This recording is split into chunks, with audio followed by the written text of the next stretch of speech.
So, hello students. Hope you're doing well. And how's your reading going on? Do read because books are your best friends. And one of the things that you can do to improve your English is through reading. And this is the time you've got to read more and more. Of course, you are reading your textbooks, but apart from that, some stories, some short stories, make them your best friend. Short stories or long stories, or even some novels, very good novels. Children's novels are there, so you can read them. Okay, and enjoy. I hope you've completed all your work up till the poem. So now we come to the gift, a gift of chappals, and you have read that, but we are also going to read today. But before reading that, let us discuss the hard words here. Now, the first hard word that we come across in the lesson is scrawny. Scrawny is thin. Your toes, in reference to toes, this word has been used, thin toes. Then party. Party is grandmother. Grandmother in Tamil. Tamil is the language of Tamil Nadu. Okay. So then throw her off the scent, or throw somebody off the scent means mislead someone. Okay. Misleading someone that they may not understand what you're doing, where you are going. Okay, misleading someone. Then Tata is also grandfather. Tata is grandfather, Pati is grandmother. Okay, so grandfather in Tamil, descended from means from same family. They belong to same family. Descendant is the noun. Descendant, D-E-N-T, descendant, and descended from the same family. Then stowaway means hiding in aeroplane or ship. Then weird, oh, he looks very weird, strange. Then glided, moving smoothly, glided in the air. Veshti is the dhoti. In South or in Tamil, we call the dhoti Veshti. Okay, Veshti. Then biring. Biring means wearing the ringer. Snooze. Snooze is short sleep. S-N-O-O-Z-E. Snooze is short sleep. Kept my body and soul together means somehow keeping oneself alive. Keeping oneself alive.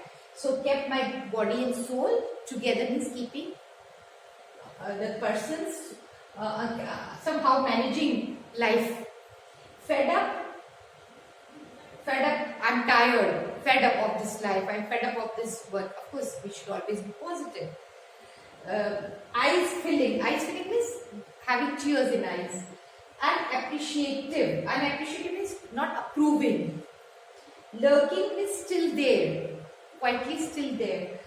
Clattered off. Going away noisily. Okay. Now we come to the text. So children, we just completed the hard words, and I hope you have written those hard words in your copy notebook. Please note them down so that you don't forget, and construct sentences. Okay, don't forget. Okay, now we come to the writing part, reading part, and I'm sure, not hope, but I'm sure you will enjoy it.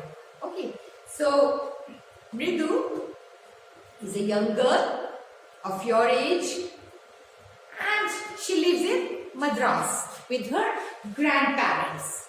You can see here, she lives with her grandparents in Chennai, Tapi, her grandmother, and Tata, her grandfather. One afternoon, Tapi, his grandmother, takes her to her aunt Rukumani's house to meet her cousin Lalli, or we can say Lali. This is Rukumani.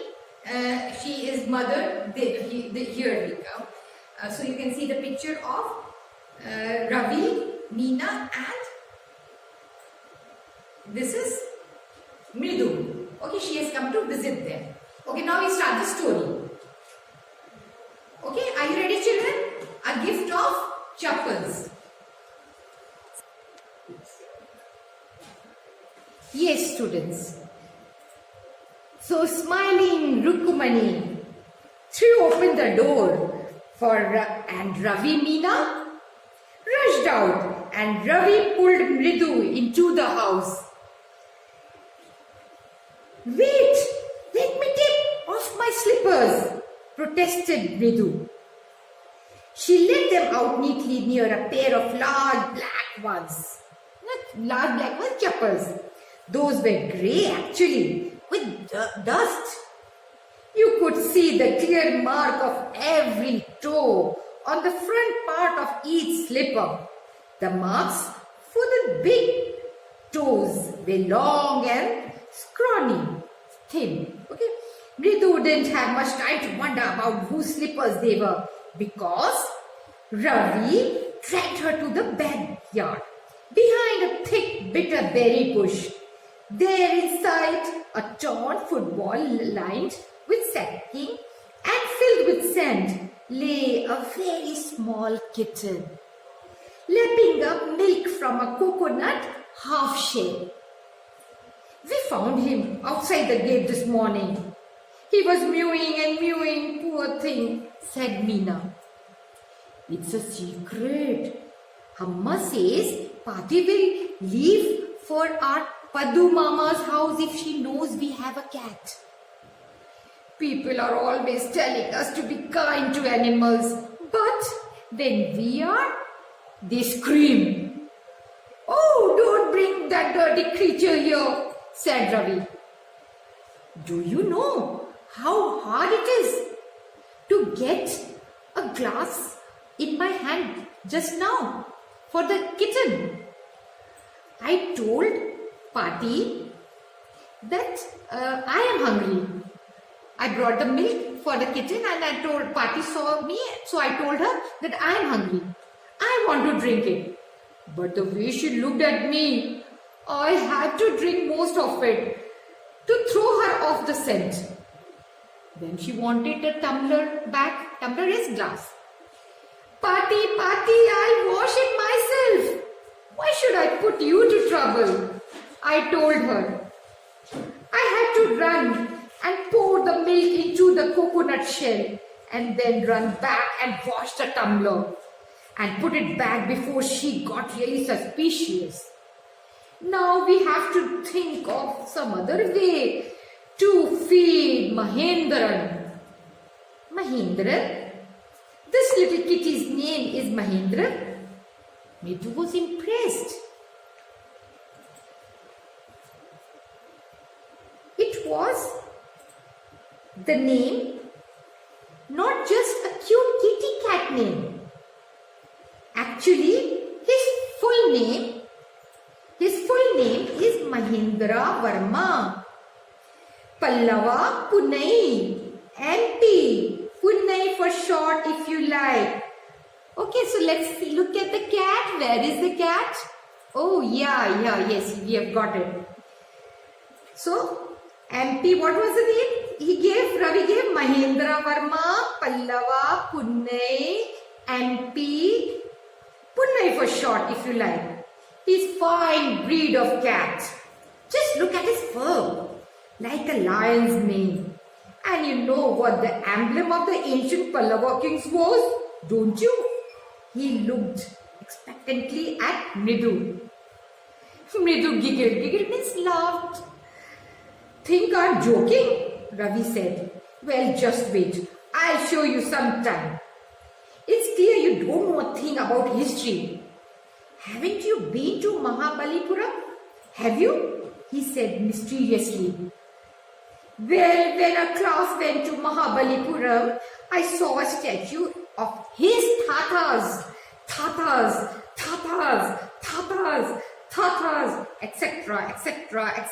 etc. Fact is, Mahendran here is descended from the very same ancient cat. A close relative, scientifically speaking, of none other than the lion. The Pallava lion, emblem of the Pallava dynasty, Ravi went on, walking around the bitter berry bush, waving a twig up and down, his eyes sparkling. This cat is a descendant of none other than the Mahabalipuram Rishi cat.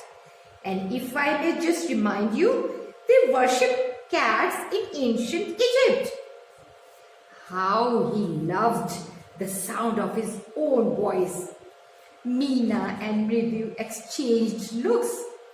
What does that have to do with anything? Mridu demanded.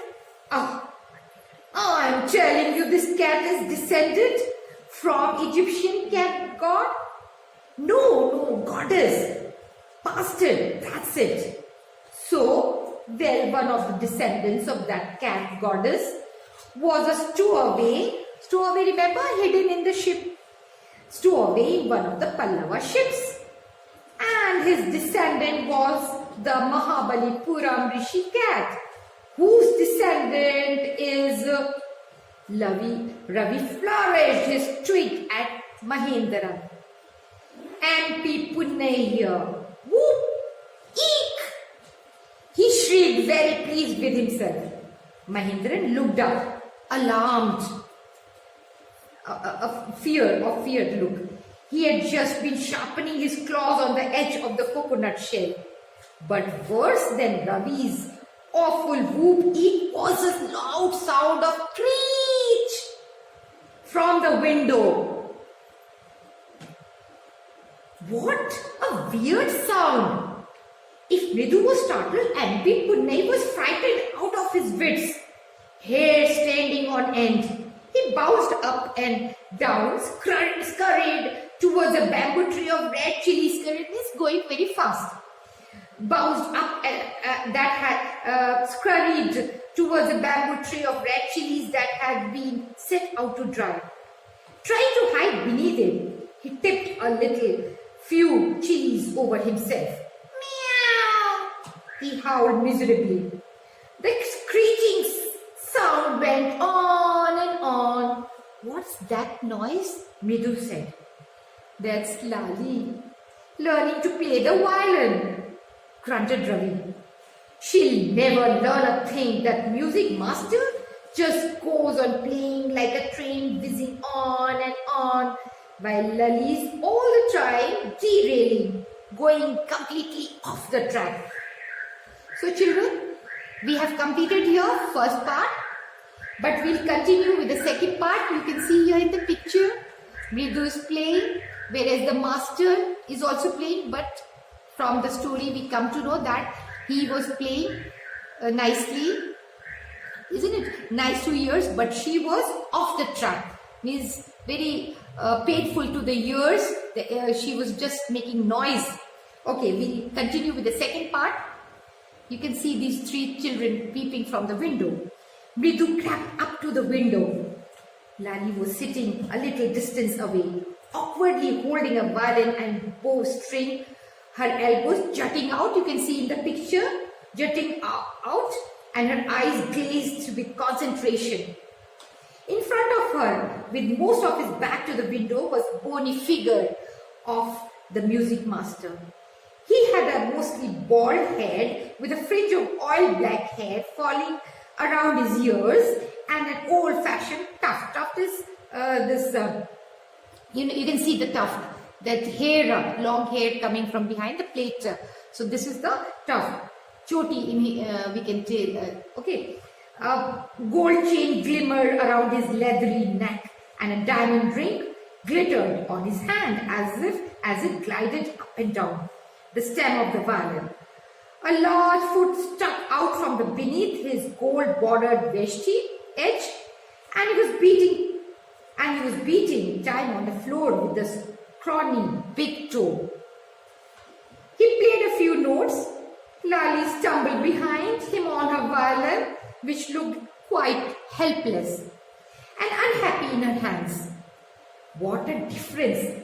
The music master's notes seemed to float up and settle perfectly into the visible tracks of the melody. Beautiful description.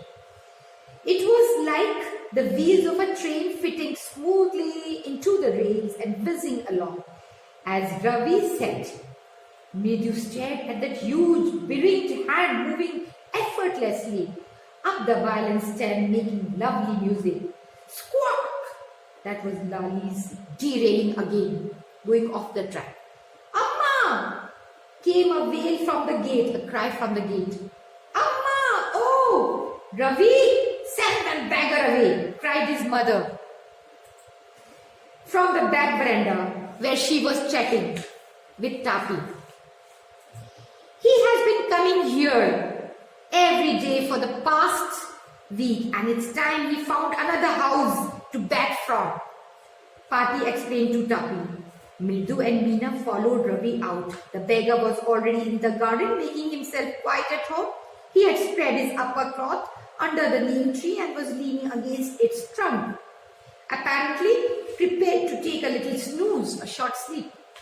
While he waited for the alms, ALMS, alms means which we give to in charity, alms to appear. Go away, said Ravi sternly.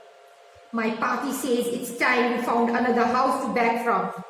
The beggar opened his eyes very wide and gazed at each of the children one by one. The ladies of this house, he said at last in a voice choked with feeling, are very kind souls. I have kept my soul and body together on their generosity for a whole week. I cannot believe that they would turn me back away. He raised his voice. Amma! Amma! Oh! Sad his wail might be, but it certainly wasn't feeble, weak. It began in a deep, strong rumble somewhere in his withered belly and came booming out of his mouth with its few remaining teeth stained, brown with beetle chewing, pan, beetle. Ravi, tell him there's nothing left in the kitchen, called Rukumani. And he's not to come again. Tell him that. He sounded fed up. Ravi didn't have to repeat it all to the beggar, what his mother said. It was easy for them all to hear, there under the neem tree. The beggar sat up and sighed. I'll go, he said wearily. Only let me have a rest here under this tree. The sun is so hot, the tar has melted on the road. My feet are already blistered, boils. Blistered means boils. He stretched out his feet to show large, pink, peeling blisters on the soles of his bare feet. I suppose he doesn't have the money to buy chappals, Mridu whispered to Meena Ravi. Have you got an old pair in the house somewhere? I don't know, said Ravi. Mine are too big, too small to fit him, or I would have given him. And his feet were larger than Mridu's and Meena's. The beggar was shaking out his upper cloth and tightening his dhoti. He raised his eyes and choked fearfully and looked fearfully at the road gleaming in the afternoon heat. He needs something on his feet, Meena said, her eyes filling. It's not fair. Shh, said Ravi. I'm thinking about it. It's not fair. It's not fair. Is it going to help? In 2 minutes, he'll be frying his feet on the road. What he needs is a pair of chappals. Where do we get them? Come, let's search the house. He pushed Mridu and Meena into the house. Just as he stepped into the veranda, Mridu's eyes fell on the odd-looking chappals that she had noticed when she had arrived. Ravi, she whispered to him, whose are they? Ravi turned and glanced at the shabby-looking but sturdy old slippers. He beamed and nodded. These are just the right size, he said, picking them up. Mridu and Meena followed him nervously back into the garden. Here, said Ravi to the beggar, dropping slippers in front of the old man. Wear these. And don't come back. The beggar stared at the slippers, hurriedly flung his towel over the shoulder, pushed his feet into them, and muttered a blessing to the children. In a minute, he had vanished, he had gone, he had disappeared around the corner of the street. The music master came out of the house, unappreciated look at the tree of the sitting quietly under the tree, playing marble. Then he searched for his chappals in veranda, where he had put them. Lali, he called out. For a few minutes, Lali hurried up to him. Have you seen my chappals, my dear? I remember having kept them here. Ravi, Mridu and Meena silently watched the music master search every corner of the veranda. He scurried around looking over railing and crouching near the flower pots in between them. Brand new they were.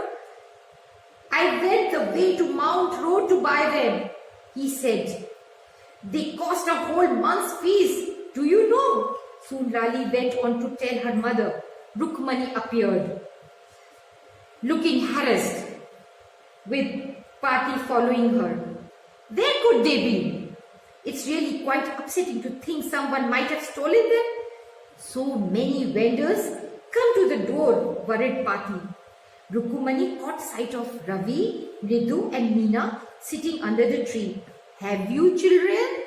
She began, and then seeing they were curiously, strangely quiet, went on more slowly. Seen anyone lurking around the veranda? A sharp V-shaped line had formed between her eyebrows. Another straight, tighter one appeared in place of her usually soft, pleasant mouth. Rukumani was angry, thought Mridu with a shiver.